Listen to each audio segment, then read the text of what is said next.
much, ladies and gentlemen, for watching SMART24 TV, and we drive your business.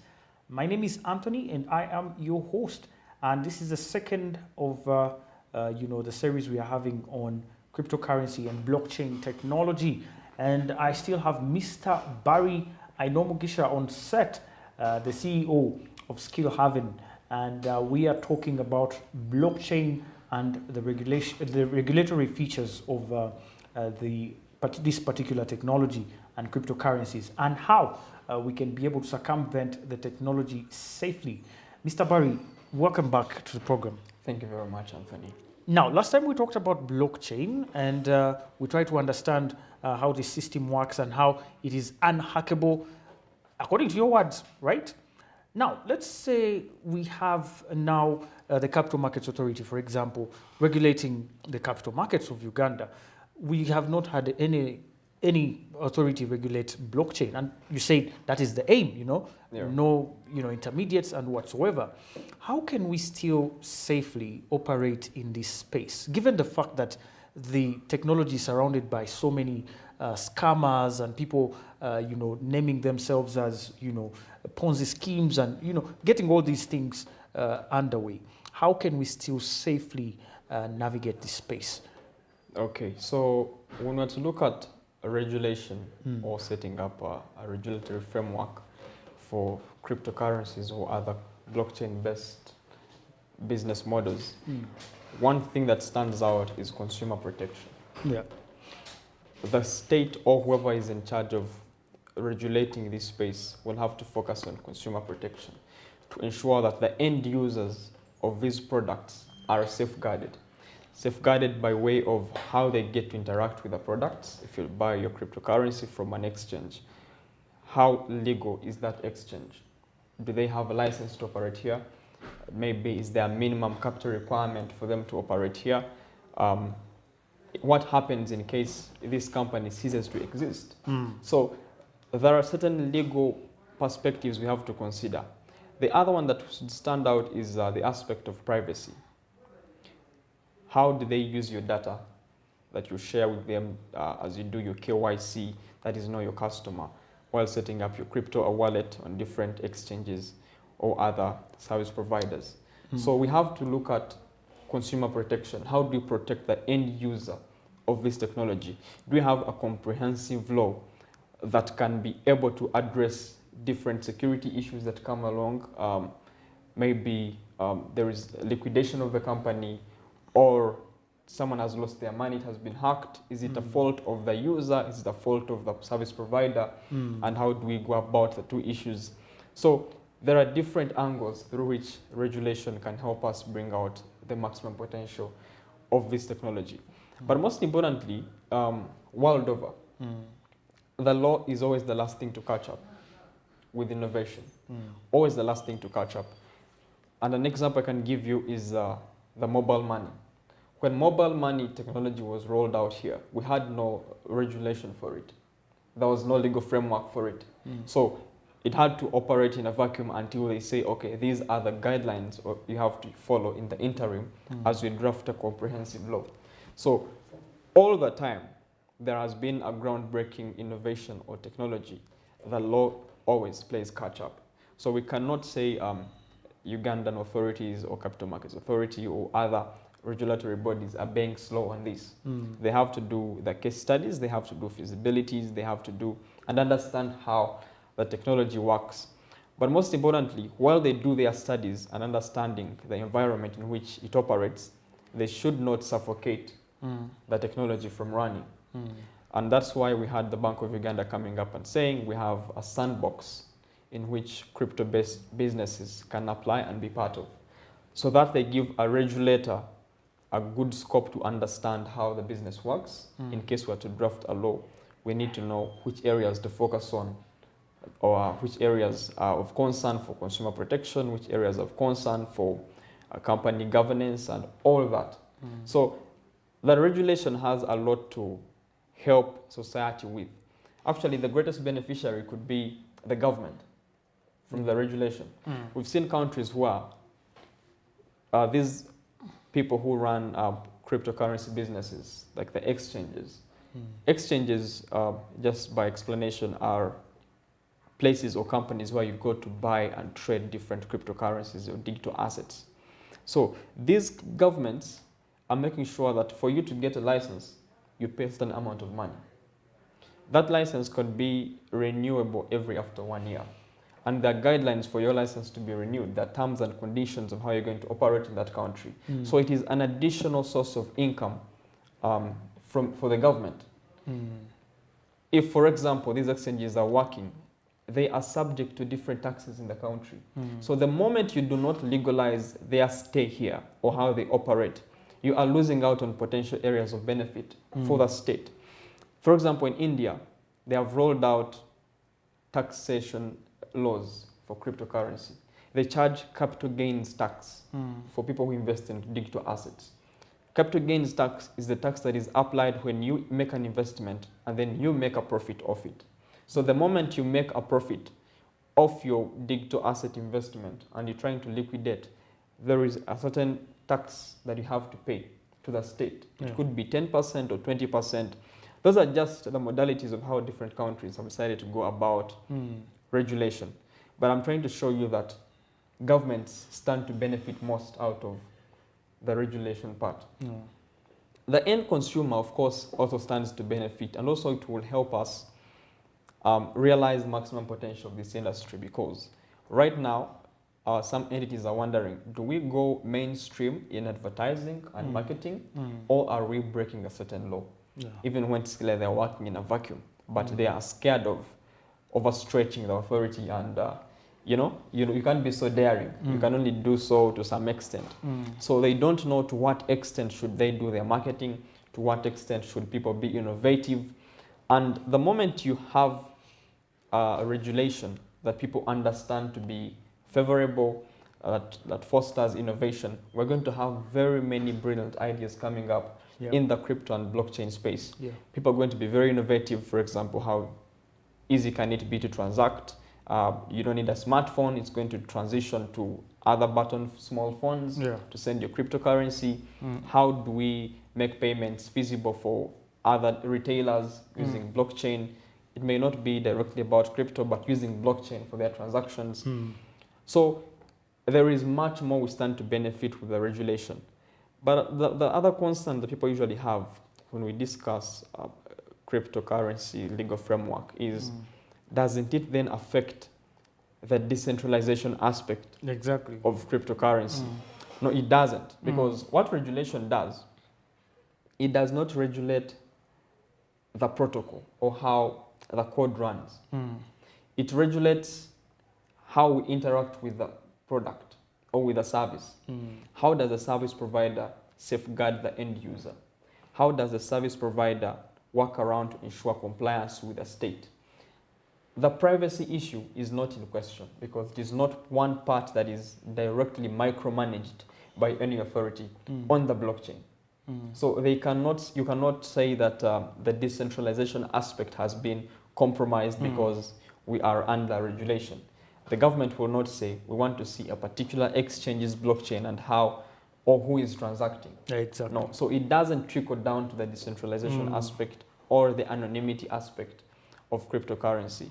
They will basically be looking at how do we make it seamless, how do we make it easy for people to transact, and how do we make it very secure in this economy for people to build on it and also to interact with the technology. So that is some of the basic parts that regulation can focus on. And that was a very interesting one. Most people will say, that most of my friends, especially those that are very crazy about crypto, they'll say that regulation will really compromise, the whole concept. We just want to bypass all these regulations, and why are you bringing regulations? But that was a good, insight there. Now, let's talk about the wallet. You've talked about the exchange, and we understand exchanges now are present even here in Uganda. Well, there's something we don't understand a little bit there. There's one guy who told me from South Africa. He's a very good, trader on crypto. He once made a statement that really, baffled my mind. He said that the moment someone comes to you and they tell you they can help you buy crypto, that's a scam. That's what he was saying. That for crypto, Go do the research yourself. Yeah. Take 3 months off. Yeah. Learn how the business runs. Get into the market. Yes. What is the role of the exchange in this particular case? Do we need an exchange, or it is just another way of people making money? Or is it relevant to have an exchange in the cryptocurrency transactions? Okay, so the exchange plays the role, if I'm to make a comparison in traditional finance, it plays the role of a bank. Okay. It is a digital bank that you use to access these different markets. So it is a place you go to where you find different products listed. You can select and say, I would want to buy this depending on my research and study. This is what I'm interested in. So the exchanges are important and required in a way that they bring everything to you in one product, in one package. Packages. Yeah. So they are an equivalent of a bank. I can store my money on an exchange. I can easily transact or send you money if you have an exchange as well. So because they have inbuilt crypto wallets that we use to transact. So they are a necessity, but a necessity that has to be safeguarded. All right. Because exchanges, just like banks, just like any other companies, they are subject or susceptible to different market conditions. We have heard about stories where crypto firms have collapsed. You must have had a story about Celsius. We've had a story about Three Arrows Capital. Different crypto exchanges have undergone liquidation and bankruptcy. So we don't want to have a situation where we don't have a guiding or a law that helps us know how to deal with such an issue when it happens in the country. How are depositors' funds protected? I recently made some suggestions somewhere where I was saying that if we could have the equivalent of depositor protection fund in cryptocurrency that safeguards the end users to know that in case anything happens, at least part of their money is insured with a certain body. And the other thing that we may need to think about in terms of regulation, people must be saying that, crypto should be left alone. It's meant to be revolutionary. It's meant to be anti-government, anti-centralization. But then you ask that person, if, for example, you have Bitcoin in your wallet, it could be custodial wallet or any other kind of wallet.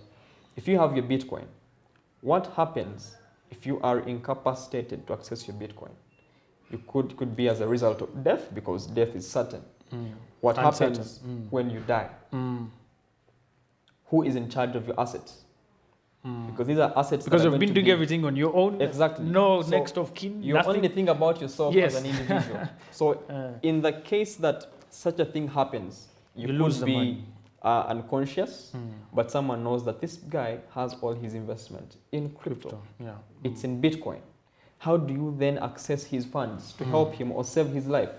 Or in case, in the unfortunate event that he has passed on, how do we recover his investments to sustain his family and make sure that they have a decent life?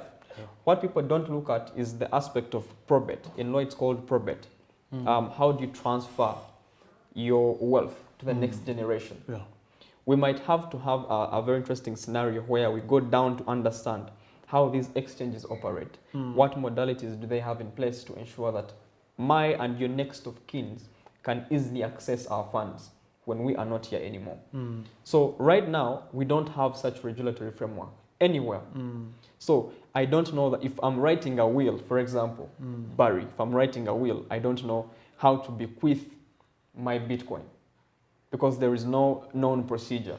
Some of these entities operate from other countries, from the US, from the UK, but they have arms in different countries, like here. So how then do I access my funds, or how does my family access my funds or my investment in case I'm not here?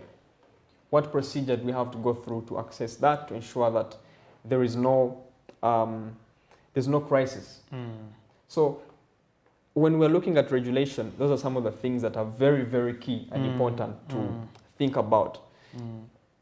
These exchanges, just like banks, we know there are forms you fill with the bank, you put your next of kin, there is a procedure to follow in case the deceased has their money stuck in the bank and the family is trying to figure it out. Definitely. There is a procedure to follow.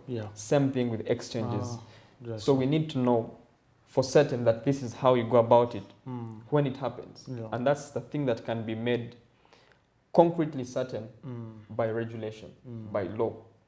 So those are some of the things we stand to benefit when we legalize this space. Wow, nice, interesting. Are the services of exchanges only limited to, like you said, the store of crypto and also helping people access crypto, or they also have facilities to help, like in investor education, or helping people to access their money through, I don't know how cryptocurrency does it, but we have, for example, ATM cards for banks. Yeah. Are there those other services that come off the exchange?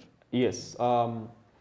The other services, people can have their money deposited on an exchange, what we call staking. You stake your money, which is the equivalent of like a fixed deposit account. All right. There is a known APY, which is annual percentage yield per year. So there is that different services that are offered by exchanges. Yeah. So you don't have to trade directly, trade your money every day and be subject to all those risks and the conditions or factors of the market. Yeah. You can put your money somewhere in a secure investment using an exchange where you're guaranteed a certain rate of return after a certain period of time. So there are different services that are provided by different exchanges. And important to note is that we have not yet lived up to half the innovation or half the potential of this industry. We're going to see more innovations coming up. What other services does the exchange provide? Because, for example, there is an upcoming partnership between MasterCard and another service provider whose name I've forgotten, that are trying to issue Visa cards that are Bitcoin enabled. So if you have Bitcoin, you can have a Visa card, the equivalent of a Visa card, to transact using a card. Yeah. So you can transact from anywhere. So we're also having another innovation where people send Bitcoin and the other person receives dollars in case they don't want to take Bitcoin. Yeah. So we're having a series of innovations coming up whose potential we are likely to suffocate if we don't set up guiding laws. Yes. The European Union recently they agreed to pass a bill that focuses on digital assets. It's known as the MiCA. So what that law does, it's going to be the first comprehensive legal framework the world will be seeing. What the law does, they regulate, first of all, who issues crypto or digital assets. So you have to meet a certain threshold for you before you issue out the digital asset for investment to different people. There are also requirements for you to do an ICO. An ICO is the initial coin offering. Well, just like the IPO. Exactly. That's so interesting. it's the equivalent of the IPO in traditional finance. Yes. So it's known as the ICO. If you're going to do the ICO, there has to be a criteria for you to follow. Because we know that right now, the Capital Markets Authority Act states that you must issue a prospectus, you must do a reporting after a certain period of time, you must meet a certain standard. Same thing with ICOs. If you're going to issue a token for consumption of the public, there has to be a known procedure for you to follow. If it means issuing a white paper, the equivalent of a prospectus in traditional finance, do so, and to whom, to which authority, how do they assess you, how do you report to them to ensure that you are transparent and the business is legitimate. We don't have scenarios of vanishing people's money because it has happened before. And most commonly with ICOs. People just come, they issue, yes, we have a new token, we have a new digital asset you can invest in, and then what we know as, it's called a rug pull. They disappear. After a while, they vanish. People lose their money. So states have had concerns about that. And I think the earlier we draft regulations and guidelines around ICOs and other digital asset-related business mechanisms, the better for us to operate in a more safer consumer protection environment. Wow, that's amazing. When you talk about the ICO, I now see the picture. You can have someone actually, can someone actually mine a coin and they have it amongst the cryptocurrency coins? I don't know, maybe you'll tell me as well. But many Ugandans have also been able to get into startups and, fintechs and so on. Yeah. Should also young people and other people who are enthusiastic out there start looking out for such opportunities in kind of coming up, mining Bitcoin, cryptocurrency coins, Yeah. and doing all these other cool stuff. Okay, so what I usually tell people who are interested in this field is don't be so blinded to look at trading. I don't trade. Skill Haven as a company doesn't trade. Because when you're trading, you are at risk, daily risk. Those are people who are concerned with the daily movement of prices, Bitcoin or Ethereum or different crypto assets. It should be looked at as an investment. When you're making an investment, give it time, let it do its thing, let the market do its thing, have targets. So you don't have to concern yourself with the daily movement of prices. Now we are in a dip, it's a bear market phase. When is the next bull run coming? So you can put yourself out of that risk and constant pressure. But most importantly, people who are interested in this field, they have to know that they are pioneers. We are in an industry that hasn't lived for 12 years here. So the question is going to be, in the next few years, for you who got to know about blockchain technology 20 years ago or 15 years ago, what new thing have you done or created as a service, as a business, to the industry? So we have to look at how does the industry or how does the technology known as blockchain benefit us in entrepreneur means? How does it make commercial sense for us? What product or what innovation are we providing in this technology that is going to ease whoever is interested in it, how they interact with it, what makes you money, in other words, in this industry, other than trading directly. For example, people are making innovations in how you get to transact, that is building up different exchanges, building different things. People are building up systems that ease loans, credit facilities using Bitcoin or other digital assets as your collateral. So we need innovation in this space. It is a growing space. In around 1995 to around 2006, when the internet was still a nascent field and people were very suspicious about it, there was a group of people that sat down and said, this technology is here to stay.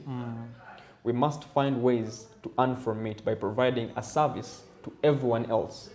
How do we make people's lives easier while using this technology here? Same thing people should think about when they think about blockchain.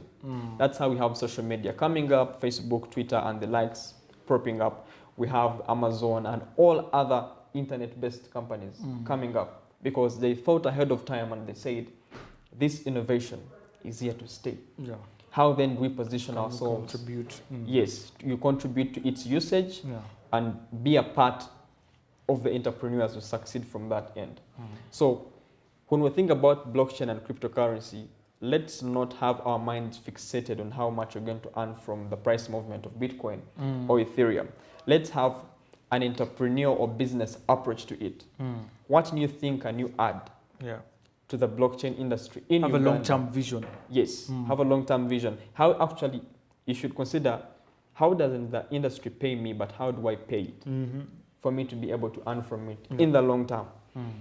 So the moment we have a commercial sense in it, an innovative approach, an entrepreneurial perspective to it, we stand to benefit so much. The next biggest companies are going to be blockchain-based companies.